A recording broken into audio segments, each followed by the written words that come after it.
Hello, beautiful stars. Welcome to Stars in the Morning Light. I am Courtney, the host.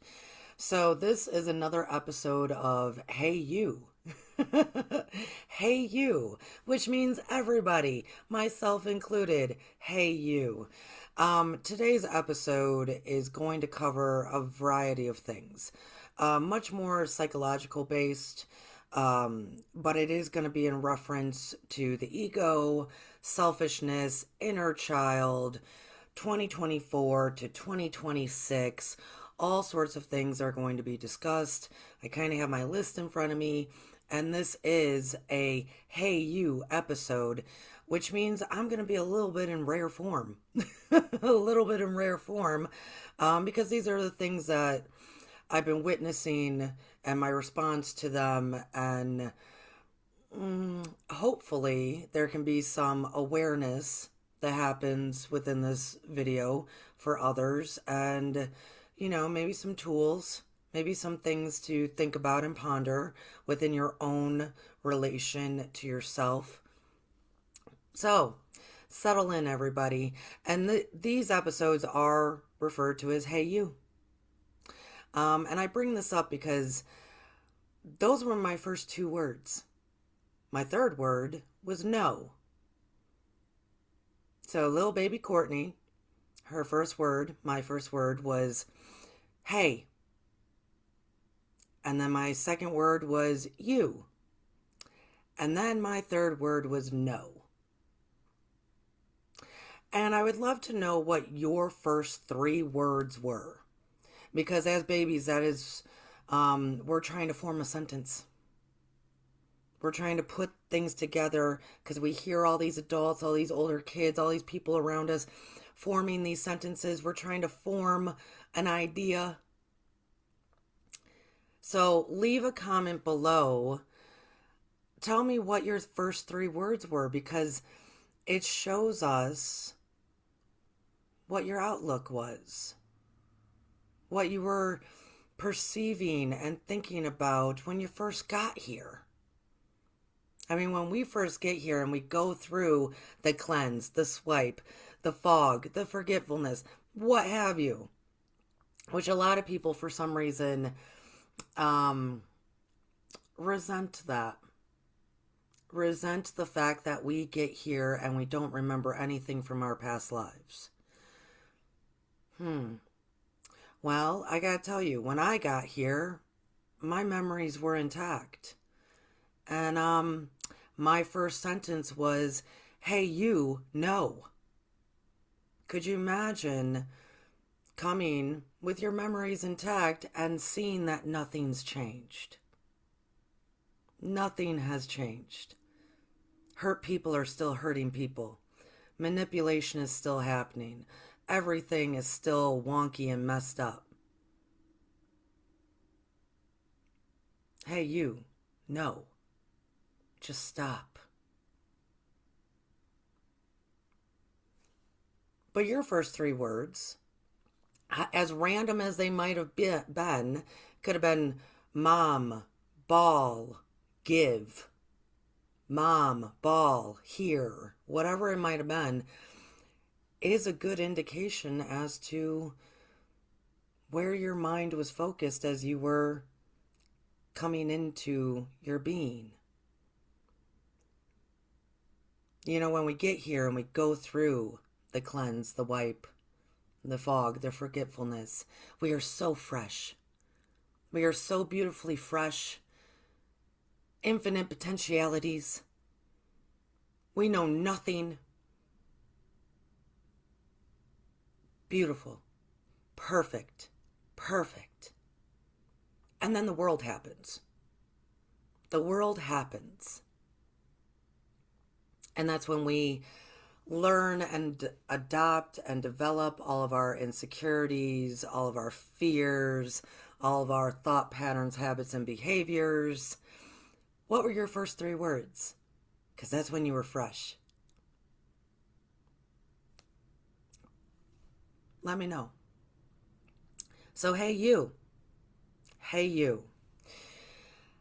Because this episode is going to be more psychologically based, going into even Freud and Jung and things about relations. Let's do a real quick, like, where are we health-wise, mental health-wise? Just some basic things to just ask yourself. Where am I at with my boundaries? Am I in denial about anything? Am I running on a short fuse? What are the fears that I am carrying right now? Ask yourself these things.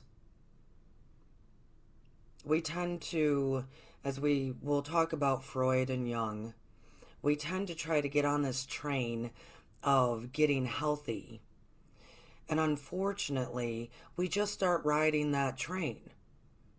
As the scenery goes by, we never really offer ourselves the gift to get off that train and really go explore and look around at as to what is actually happening. So ask ourselves questions. What in me invites this to be? As my teacher, I am Kira, Master Lady Kira, as she was formerly known, would say. What in me invites this to be? So please pause the video for a moment. Where are you at with things? And especially because I am recording this in December of 2025, most of us we have a lot of different dynamics that we are navigating right now, different relationships, internal and external. We feel a lot of obligations, boundaries get crossed many times, but maybe we're not aware of how significantly that affects us because we don't know any different, because we actually think we're riding a healthy train because we know some stuff, we've practiced some stuff, but in reality, we're just allowing the train to keep going without really exploring where are we at. So, I applaud you for pausing the video.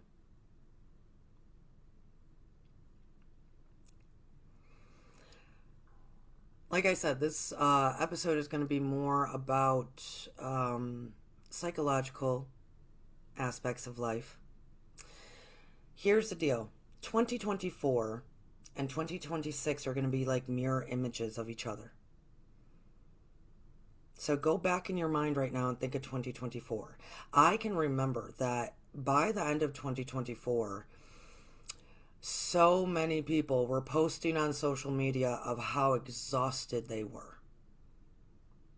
Just how immensely exhausted and drained they were. And how it had been a difficult year.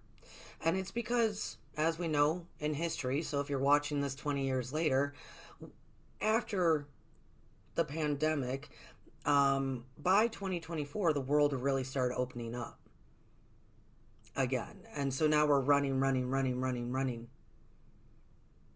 trying to establish this, trying to do that, trying to repair this. Relationships are very complex. So many divorces happened in 2024, so many going non-contact, so many aspects to life shift, change. 2024, it was exhausting. And I'm not saying that it wasn't needed. Many of that stuff that did happen was needed. But then because it was so exhausting, way too much, because the world opened up and a whole bunch of energies were involved, we kind of went through it and then we left it there.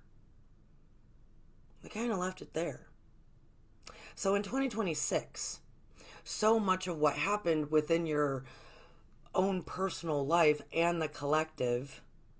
So remember 2024 within the collective. so much of that is going to come up again. They are mirror images of each other. Now, for me, personally, what I witnessed in 2024 and also in 2022, you know, how things roll out.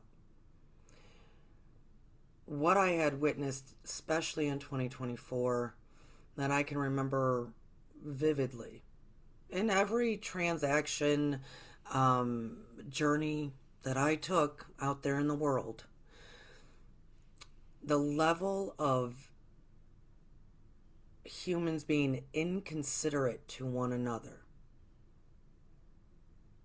was to a very engrossed amount. I mean, it was to a level of, I can't even, it was a lot of everywhere we went, everywhere I would travel, everywhere, every conversation, everything I witnessed, everything was, let's be as selfish as we can. We can run people off the road because I got to get to where I need to be. I can be as rude as I want because I got to get to where I need to be, or do this, or I want what I want and I want it right now. Do you not know that a pandemic just happened and we were all trapped inside? So I can do whatever I want because life is short.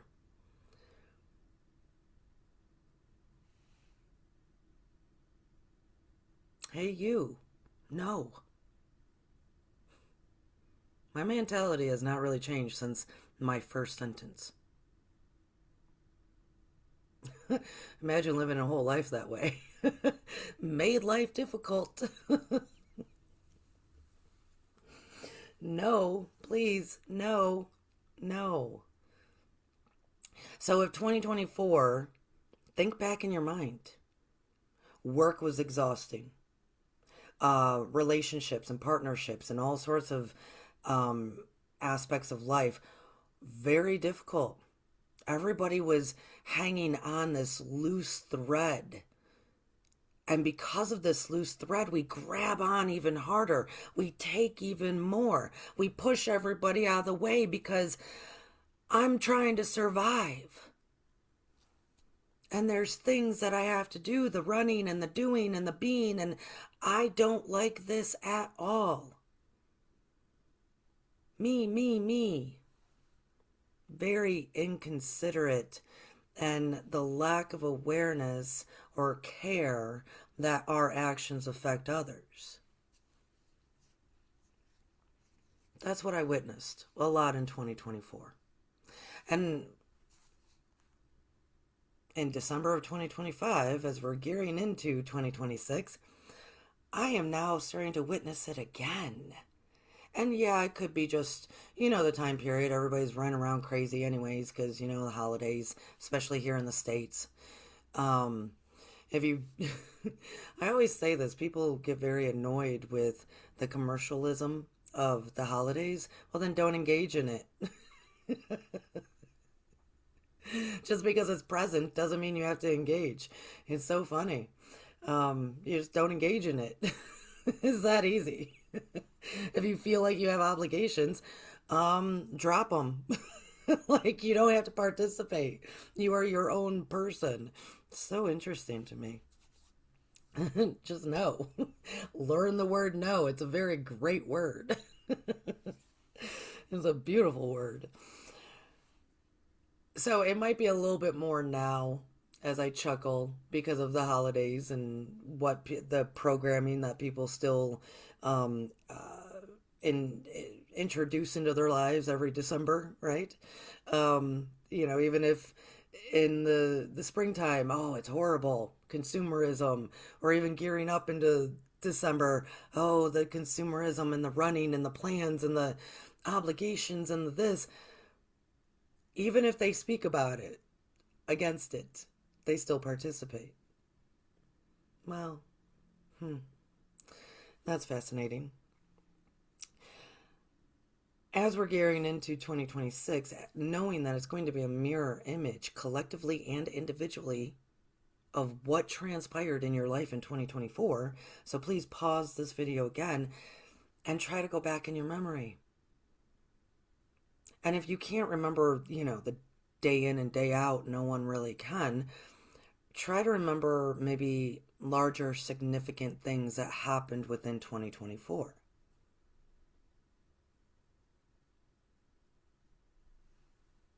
Try to remember.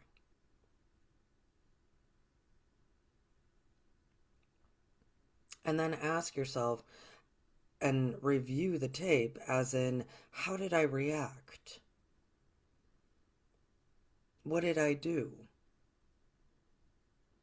Did I become just as inconsiderate as the next guy? Or did I justify what I was doing? I learned many, many moons ago that if I have to justify what I'm thinking and doing, then I need to check myself.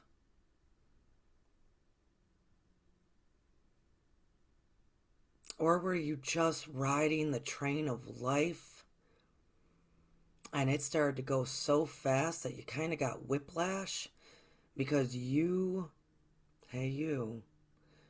never said, stop the damn train, I'm getting off. I'd rather walk around and catch my breath.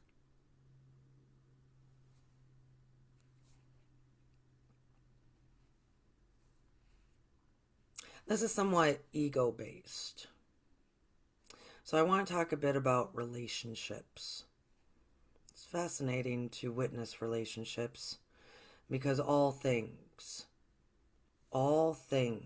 in our matrix world, however this is operating, is based on communication. All manifesting, magic, social behaviors, society, civilization, your inner world, your outer world, as above, so below, as below, so above, as within, so without. Everything is communication. Nature, us, everything. Absolutely everything. Absolutely everything is communication. Therefore, communication is also relation. Relation to self, self to self, self to others, self to the divine to us, others to us. It's all communication, relation. It is how we move about in this world. It's actually how everything moves about. Communication. This is why in some scriptures it's referred to as the word, when others refer to it as the light, when others might refer to it as sound. It's all a form of communication. Because light is also how we perceive. And what we perceive is usually how we communicate. Oh my goodness. Communication, relation. So let's talk about some relations. I love y'all so dearly. So let's talk about marriage for a minute, or partnership of any kind. Maybe you're in a new relationship. Maybe you've been married for a while. Maybe you're seeking a relationship, what have you. This is when we're going to talk about some Freud and Jung. I love them boys. Freud, what an interesting, I love that guy. Oh my goodness. It's, I'm using this kind of metaphor of like this train of health, right? Of mental health awareness and, working on oneself. Oh, Freud is fascinating because it's as if he was trying to lay the tracks for us. Like, let's get some tracks down. Like, there's stuff going on with us. Let's lay these tracks down. And then beloved Jung came in and went, Let's put a train on this track and see how bumpy of a ride you got there, Freud. How bumpy is this going to be? Um, and I will say, both of them, in a lot of ways, were right. But humbly, we know now, in many ways, the a lot of the markers, a lot of things were not necessarily hit, right? Or expanded upon. So, in relations, but particularly partnerships, okay, especially at the beginning, or if we're struggling within the years that we're together, let's talk about what draws us to this person in the first place. In the first place.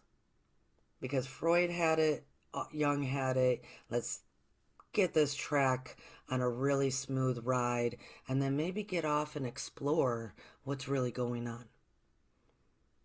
Because you can always get back on the train. So Freud would say that we would either, and this is me paraphrasing, folks, you can read on your own. Freud would talk about how we would be either marrying our mother or father, trying to rescue the mother or father influence in our life, usually of the opposite sex, right? This is back when, so Freud would talk about that, right? And we kind of make jokes about it now, or we try to even psychoanalyze our relationship based on, like, did I marry my dad? Did I marry my mom? Like, is there something to that, right? And then beautiful Jung, Carl Jung would talk more about the shadow work and the inner child, right? He was really trying to expose that there's aspects, these pains, these hurts, these insecurities, these fears, these things that we need to heal. And when we don't heal them, those are actually what are making the decisions in our lives. Those are what is selecting partners and getting married and, you know, riding the train. Hell, driving the train.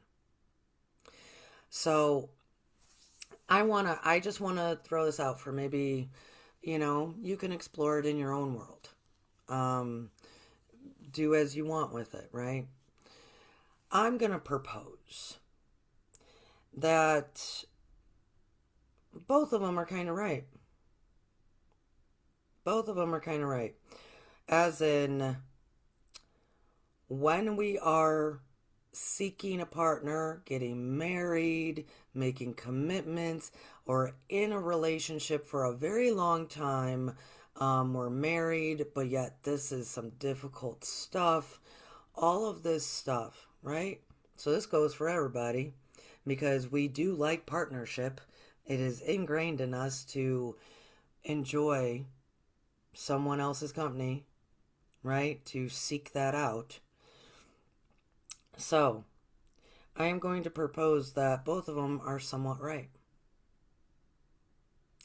What Freud was saying, as in, we're trying to rescue, heal, what have you, our opposite sex parent, and sometimes same sex parent, depending on the influence, right?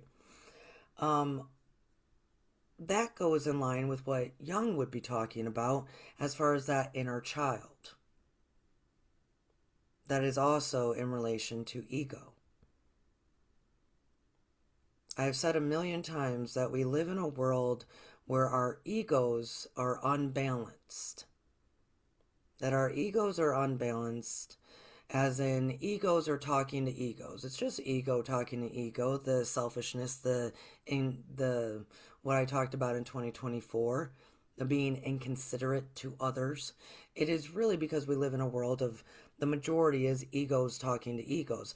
And when our egos get bruised, very fearful, damaged at a young age, They start to expand and expand and expand out of fear, protect, out of fear. So now we're egos talking to egos. And when it happens at a young age, that inner child that still exists within you, well, now egos driving the car. Your little child, your younger child within you, little you, is sitting in the passenger seat. They're talking, they're cruising, they're directing everything, they're making the decisions. Egos talking to egos. Inner child making all these fascinating decisions. Why do I keep doing the same thing over and over again? Must be a lesson to learn. What? And you're just sitting in the back seat allowing all this stuff. Because egos are unbalanced and inner child work needs to be done. So, are we trying to rescue our mother or our father? Are we trying to marry our mother or our father and heal them and rescue them? No. No, it's actually not that. It's not them that we're trying to save. Now, the one thing about them, though, is when we are growing. So, what were your first 3 words? When we are growing up, we do normally, and this has nothing to do with opposite sex or same-sex parents, it does not matter. When we are growing, we do tend to emphasize and pay attention to one particular parent more so than another, to learn from them. We tend to adopt characteristics from them. And usually, because we live in a broken world, we take on so many of their insecurities, fears, thought patterns, habits, and behaviors when we are not consciously aware of this at all. And so it could be you actually focused more on your mother, who was a broken human, or you could have looked more at your father, who was a broken human. And in today's world, it doesn't matter if it's same-sex parents or not. One or the other, we usually focus a bit more on. And it's natural. It's natural. We come from them. We are supposed to learn from them. And so it's natural to do this. They're the biggest influence in our life. So what tends to happen is it is not necessarily that when we get into a relationship, did I marry my mother? Did I marry my father? How did I do this? Why do I keep choosing people that are like this? What is happening? It is because of that inner child. That young child that adopted so much of the thought patterns, habits, and behaviors of that particular parent's influence, that when we view and perceive, we date, we marry, what have you, what we think is the opposite, because this world runs on opposites, I'm going to talk about it. What we think is the opposite, if we actually get off the train and view things, we can see that no, that opposite, that partner, is actually a mirrored image of our broken inner child.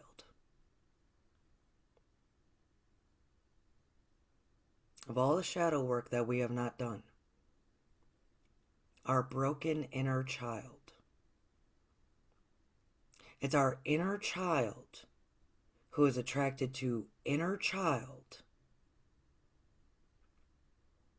And it can go 2 ways. Either we're attracted to them because our inner child goes, wow, they're just like me, but look, they got it going on. They must have healed. They must have done so great. They're doing wonderful. And we deny all the red flags. We do not witness and see and have the right perception because we're viewing it from that broken inner child who was greatly influenced by an adult who is broken, who then gets in a partnership that is like, oh, this feels good. This feels like home. I understand them. But because we live in a world of opposites, our inner child thinks that their inner child and who they are is a mirrored image of actually greatness, perfection. This will do. This is good enough. They don't have the same issues as I do. But when we take a full view, it's one and the same. It's one and the same. And they're doing it with you. They're doing it with you. Their inner child that is broken and frightful and scared and in pain sees your inner child and goes, oh, I'm just like that too. But they, for some reason, have it going on. Or the second round is that we enjoy partners in pain. Our inner child wants to connect with that other inner child and go, this world doesn't get us. This world doesn't know. I hurt. I'm in pain. But you're fun. And you understand me. You want to do this together? You want to play in the sandbox forever? That is what's happening. And then we bring in all the baggage from the adult influence that broke that inner child. And we run around as adults thinking that we're making healthy decisions. Based out of, I don't know, a thing called love. Love is beautiful. Love is great. When the ego is balanced, when the inner child work has been done, when the shadow work has been done, when we've worked through all of the programming that we learned from our parents and other influences from society, love is awesome. So in reality, we're not trying to rescue our mother or father, or we're not attracted in that light. We are actually trying to love our inner child via someone else.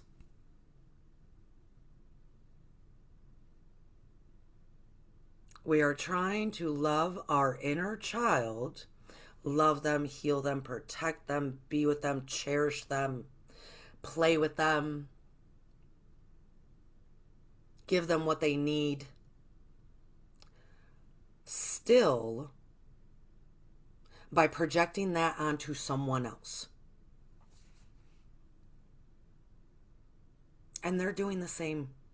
They are doing the same.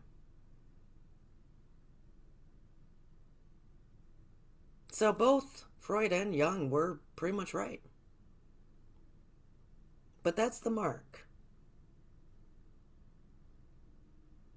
And it's so interesting because once those two kind of meet up, and oh man, this is good, but then that fades away, right?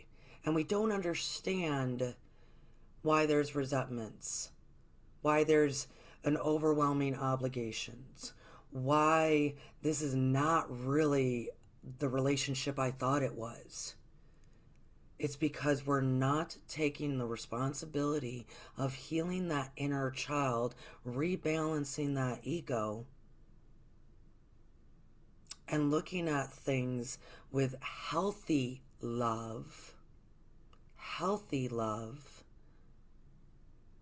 And so 5, 6 years in, things are very unsatisfying. That's where that 7 year itch comes into play of like, should I stay or should I go? Maybe I'll just dip out for a minute. Should I stay or should I go? And even if you get past that, it's like, what happened here? And now I'm draining myself. I'm taking so much on. I'm even worse than when we met. How many of us, when we've been married or together with someone for so long, we look back and it's like, how did this even happen? I was doing great when we first met. This is supposed to be the opposite. This is supposed to be, we're a great partnership. We help one another. We're more stable. We're more consistent. This is supposed to be this. This is supposed to be that. It's because your inner child is the one who made the decision. And they were viewing their inner child going, yeah, we're both broken. Or you look like you have your shit together. And I want my shit together. Can you help me with that? And it's all then a ongoing cycle of very much codependent thought patterns, habits, and behaviors that is so insidious that most people don't even understand what the codependent thought patterns, habits, and behaviors, especially if they've been victims, attached to the victimhood mentalities, thoughts, patterns, and behaviors. Oh my goodness, that inner child. So now it's been 2 kids with a very big engrossed ego trying to create a life and live a life together. Where's the emotional maturity? Where's the actual healing? Why do I keep doing the same thing over and over again? Must be a life lesson. And yes, I do say that sarcastically. Because we are at a time now that awareness is so profound. Awareness is just at your seemingly grips. Just grab onto it and therefore make different choices. Therefore, heal. Therefore, don't allow your inner child to create the relationships in your life, to placate others, to have the relationships you have with your boss. Why are we still playing games with the ego in all of its different shapes and manipulations? I'm strong, I'm weak. I'm strong, I'm weak. I'm in the victim triangle. Rescuer, victim, abuser, rescuer, right? I'm all of that. All of that within one. This goes for family dynamics as well, folks. So this is kind of why I'm talking about this. Because yes, I keep bringing up this because I'm trying to, I don't know, induce some awareness because it's right there. Just grab it. Make different decisions. Make different choices. Heal, heal, heal. Become aware that it's really your ego and your inner child actually driving the car. And then you think you get on the health train because you've done some work and now you don't even know where you are because of expectations without the awareness of what is truly going on. So, this is also for family dynamics. Families. And yes, beloveds, we actually do choose the family that we're born into. Edgar Cayce and I, we've discussed this a lot, especially in the reincarnation videos. Check out the playlist below of all of the Edgar Cayce. We choose the families that we are born into. It's based on group soul contracts, right? The location, family, all sorts of things. All sorts of things, right? We choose it. So you chose your family. They chose you. You chose them. You're a part of a group. It's been going on for quite a long time. Awesome. Cool. Groovy. Hopefully we can accept that. Because we can't do nothing in this world of potential healing if we don't accept first.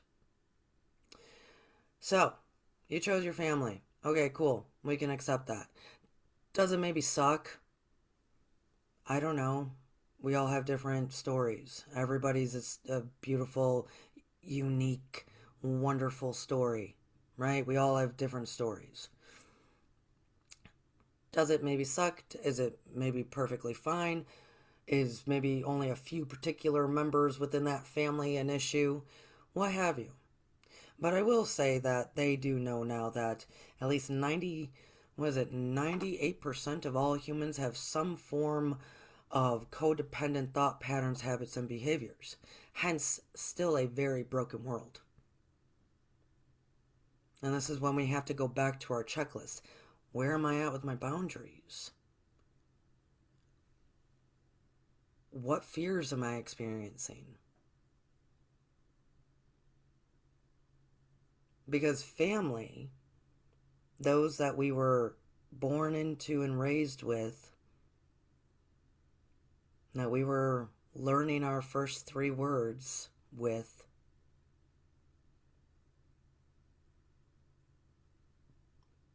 they tend to be the biggest influence, and then also the biggest environment that to navigate through is the most difficult in the aspect of healing. So you have your partner, right? Which I just explained. Normally, at the beginning, and this is why marriages, partnerships, relationships get very complicated, is because at the beginning, it's really your broken inner child making these decisions. And then as you age and you do some healing, you become aware, oh my goodness, this was probably not the best decision to make. There are ways to still heal oneself and a marriage. With a family dynamic, though, it is so natural for us to fall back into our roles. For us to fall back into, oh man, they just stomped all over my boundaries. I guess I will let them because I don't really know what else to do, right? There's so many things that happen with family dynamics. And we do tend to enter into roles, raised in these roles, raised with obligations, raised with expectations, raised with character traits that maybe no longer apply. But the moment you get around them for the holidays, whoa, that inner child and ego puff up, and we react in so many ways. It could be we push back. It could be we're so insecure about being around them that we start drinking. It could be that we are so insecure, we feel uncomfortable because our ego and our inner child scared, puff up, that we avoid. We avoid. We don't say much. We react in so many ways. We become the runner for things. Oh yeah, I'll go get that. I'll go do that. Okay, I'm just going to run around like crazy because I really actually am trying to avoid any of this. It could be so many variations to your particular story.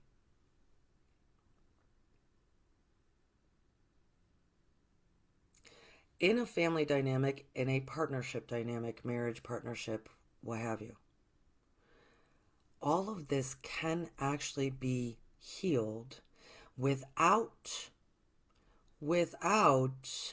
putting the expectations on others.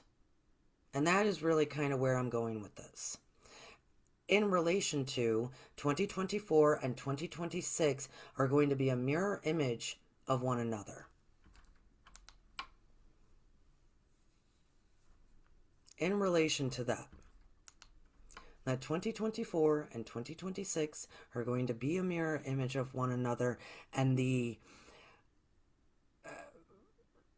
amount of inconsiderate, selfish behaviors and actions that circulated through this world will be back in play. The ego and the inner child will be the ones driving the car, unless we begin to truly heal. And it can start within your closest relationships without expectations on them. So many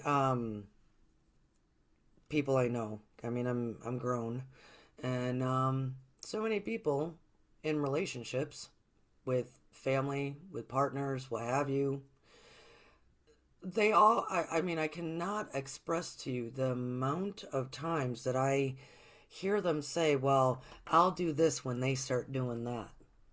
I'll do this when they start doing that. I'll start going to counseling when they start going to counseling. I will show kindness and grace when they start doing that. What?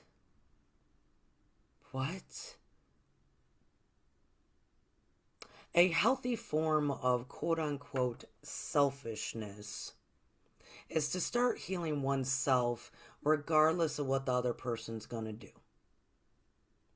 Regardless. So if that means you have to start using the word no and establish boundaries, regardless of the pushback, regardless of the words said, regardless of that,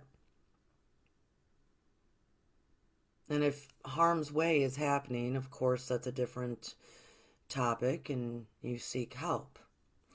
But most of the time it's, they're going to talk about you. They're going to push back. They're going to tell you how horrible you are, whatever it may be. A healthy form of selfishness at the beginning of healing, so you can love yourself, love that inner child, heal that inner child, balance that ego, love yourself so you can know what actual healthy love is in order to make the right, better decisions.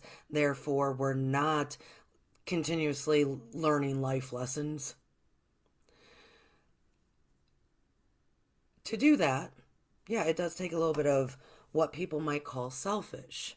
As in, nope, this is my boundary and I'm going to stick to it. No matter whatever the pushback is. Consistency. Do you care about yourself enough to be consistent? Do you care about yourself enough to make a commitment to yourself? So, boundaries. Spend time with that inner child because the other person is not going to heal it in you. Because that's what we're seeking when we get with them. That other person is not going to heal that inner child. That is your responsibility. And that's where resentments usually lie.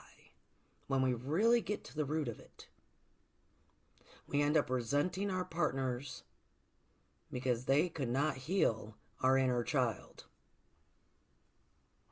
It's not their responsibility. But are we aware of that? No. So, we do the inner child work. We spend quality time with them. We set our boundaries and then we are consistent with it. Unhealthy people, by the way, set boundaries just to then cross the boundaries. Because, ooh, how exciting and fun. Yep, healthy people set boundaries and then are consistent with the boundaries. We check our fears. And we ask ourselves, is this real or is this imagined? Is this real or is this imagined? Because most of the time, all of the fears within us are imagined. unless we obsess about those fears, and then our imagination becomes creation, and there they are. And that's when we can go, oh man, I knew this was going to happen. Yeah, because you just created it. So we check our fears. We check our egos. So I'm going to tell you another little thing in relation, right? Because everything is relation and communication. So recently I just hit the I just hit something. Recently I had this happens periodically. Um, and I do understand it's because they're hurting. They have their own insecurities, their own unhealthy ways, thought patterns, habits, and behaviors. And some people can be very unhealthy. Um, Recently, though, and this happens about twice a year, uh, they lack the self awareness to the point that they don't know exactly how rude they are. They don't know how exactly rude they are. Um, so recently, and this is a demonstration of how I am consistent in my boundaries, right? And you can apply this to family dynamics, partnership dynamics, all communication, relations. So I'm very strong in my boundaries, and they're my boundaries, right? Everybody has their own boundaries because we can hopefully start identifying what we're willing to take and what we're not willing to take, what we're willing to do and not willing to do. And oftentimes, beloveds, I'm going to point it out right now. When we are unhealthy, that inner child and that ego, the reason we don't have boundaries is because of the imbalance of the willingness. Oh, I'm willing to do it all because I am the savior of everyone. Ooh, that's a martyr. Oh, I'm willing to not do anything because I'm going to avoid this is too much. Right? I'm just going to let people pile stuff on me and be a doormat. It can be in all various ways. But that is how you establish your boundaries, is you ask yourself, what am I willing? What am I not willing? What am I willing to do? What am I willing to put up with? Willing. It's a great word. Will. Kind of like human free will. It's good times. So your boundaries are attached to that, by the way. So I have my own personal boundaries, as all of you would. When I'm working with someone and let's say they are very unhealthy and I'm aware of this and they lack a great deal of self-awareness as to how unhealthy they are. I will tell you, beloveds, I have now in my career been able to kind of pass those people along to those who are more willing to take them on at the first beginning steps of a healing process, because that's just I'm at a different place, right? And there's a lot of good, great professionals and people out there that are able and willing to take on those that are hurting to that extent and help them through their journey, right? And then I meet them 2 or 3 years later for, let's kick it up a notch, right? So, but this one was sent to me and I did some work with her. And through that time, extremely rude. Extremely, extremely rude. To the point that at one point, I was trying to relay a personal story to make a point, right? In a gentle way, because we tend to share stories to make points instead of saying, hey, you, just do this, right? We try to emphasize what we witnessed, what we experienced to for relation communication, right? And to the point that it was a very um, personal story that they laughed at. That they laughed. They chuckled when the story began, and it was kind of one of the climax of it. They chuckled. I just let that keep going by. I just rolled through because I know my boundaries, right? My boundaries is 3 strikes, you're out. Depending on the degree of unhealthy you are. If you're extremely unhealthy, I give you 3 strikes and a foul ball. But if you get to that foul ball, you're cut off. That's the boundary. Like you're cut off, period. So they already had 3 strikes. They're very argumentative people, right? This particular person. Argue for the sake of arguing? Ugh, I don't do that. I don't do that because it doesn't fulfill anything within me because that's a broken inner child that's trying to express themselves. I've healed. So, fix, manage, and control. Argue for the sake of arguing because I'm bored. Whatever. Inner child. They were very argumentative. Okay, so that's multiple strikes, and then you laugh at a very intense personal story as trying to convey something. And then yesterday they emailed me to ask about some form of experience that they had that they believe was a Kundalini experience. Okay. I emailed back my answer, and it was all about the Kundalini awareness, right? The Kundalini awakening, the snake uncoiling, blah, blah, blah.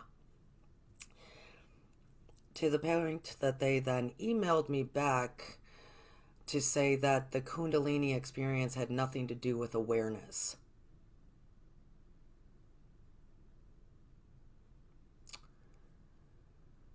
Arguing for the sake of arguing, right? That Kundalini has nothing to do with awareness. So my first thought, as this is another good demonstration to check ego, right? This is how we balance our ego. It had nothing to do with she offended me.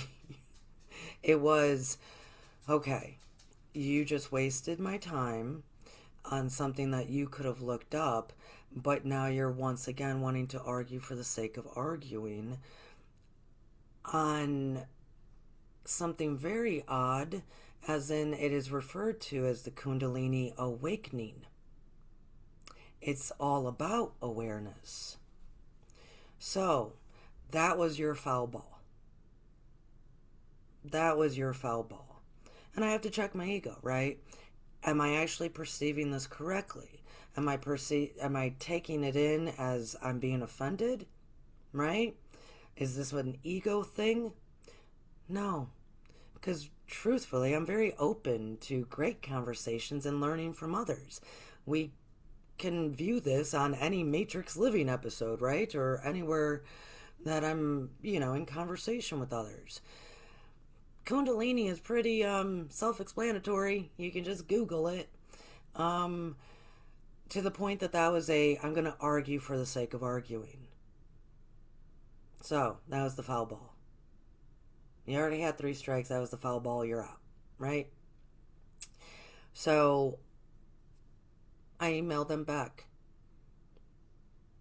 And I told them everything that needed to be said over the course of the past few months that they would ever possibly contact me about. And then at the end of that email, and I did it boldly, but I also did it politely, right? As in, I'm not going to placate this, right? I'm not going to argue for the sake of arguing. And then I told them to not contact me until they had at least a year of intense psychotherapy and took personal responsibility for things. That's what I said. Know your boundaries and then be consistent in your boundaries. So I do that with all peoples. All peoples. Now, family dynamics. Different set of boundaries because I know these people. They're family.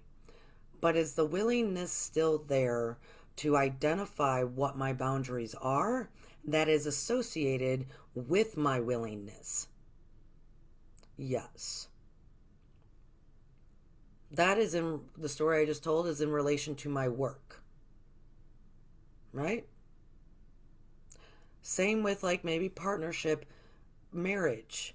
My boundaries with my husband are very different than the boundaries I have with my family, very different than I have with clients.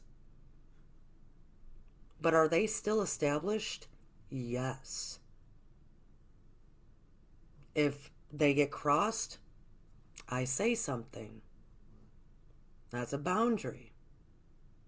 So I can do this and be healthy in my with a balanced ego to be able to actually check, is this an ego issue or is this a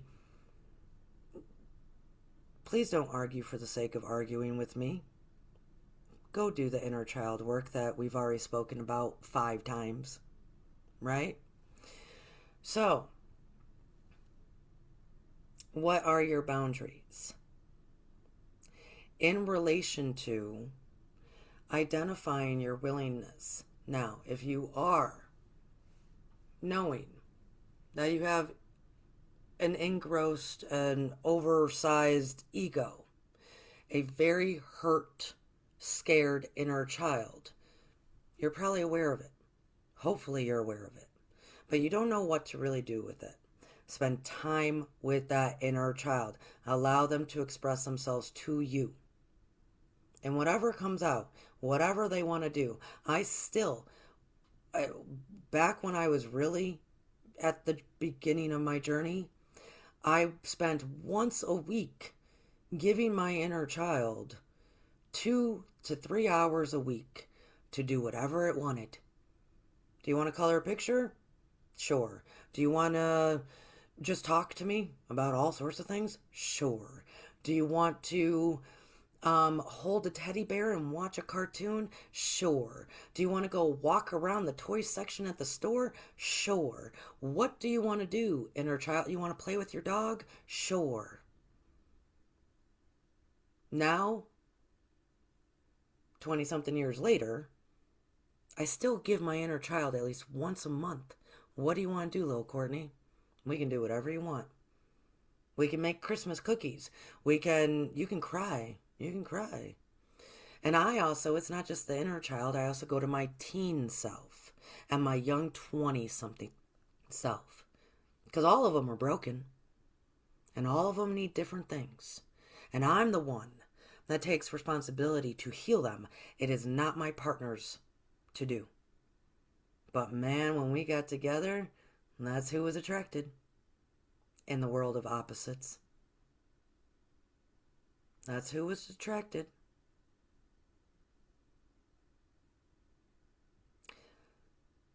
So when I actually start doing that,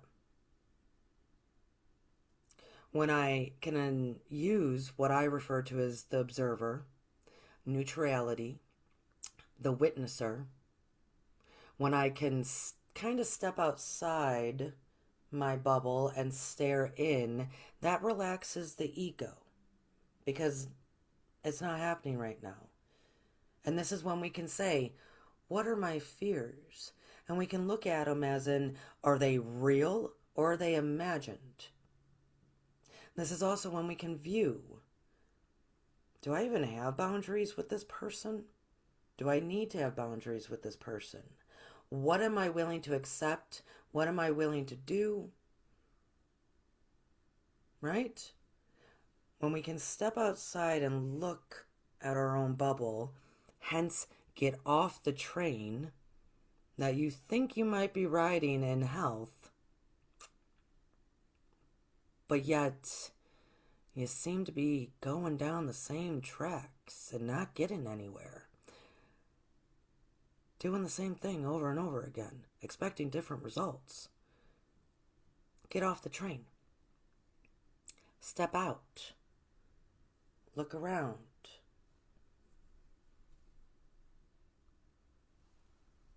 We learn our boundaries that way, but that inner child has to be taken care of. The ego has to become more right-sized. We don't take things personally because we acknowledge everybody's broken. Everybody's broken. I forgive you. I hope you forgive me. Forgive us, for we know not what we do. Forgive us, for we know not what we do. So eventually it can become, forgive them, for they know not what they do, because you know and experience and give freely healthy love. Love them, for they know not what they do. Love them, for they know not what they do. We cannot get there if we are not loving ourselves. It will not come from an outside source. None of this will come from family, partner, job, hobbies, activities, which are good. It's part of the mix of healing. But none of it will come from and you guys want to know the truth? When we connect with the divine, when we connect with any God, divine, spirit, higher self, what have you, you know what's really going on? In that first beautiful time that we really feel it. Some say you feel the spirit, right? You get filled with the spirit of whatever, or you have the Kundalini awakening a bit. All of that. When you feel connected, you know what that's trying to emphasize within you? That you are worthy enough to love yourself. That's it. That's it. You are worthy enough to love yourself, so do the work. That's it. And when we need a little bit of an extra boost, we look to that Godhead, we look to that divine, we look to that goddess, we look to that nature, because we need just a little bit more boost to remind us that we're worth it. That we're worth establishing our boundaries. We're worth healing our inner child. We're worth knowing healthy love. We're worth experiencing healthy love. That's all it is. It's a reminder of, this really starts with you. It's actually about you. Because when we can get to the healthy love, that's the love that we're talking about that circulates through everything. And that's the beginning and the end and the beginning, the always, the all, the energy that the Buddhists call purity. That's that love. Everything that's not that still has some work to be done with. And so when we connect with the divine, that's what they're reminding us in that moment. That we're worthy enough to heal ourselves, love ourselves, and then be the love. Forgive us, for we know not what we do. We know not that we have been rude and combative and argumentative for the sake of arguing. We know not that. Forgive us, for we know not what we do. Forgive them, for they know not what they do. Because, hey, you, know Everyone's broken. Forgive them, for they know not what they do. Love them, for they know not what they do. A love so profound and great that it moves mountains, because there is no mountain. A love so profound, so great,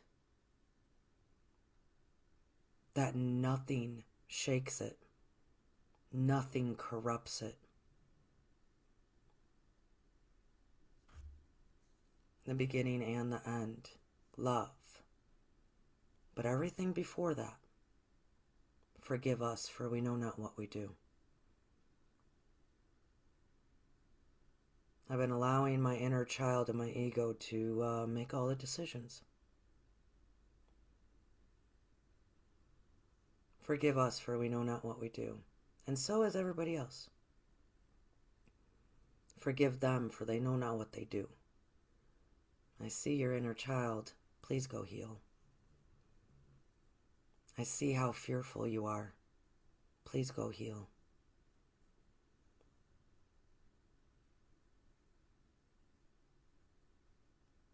Love them, for they know not what they do.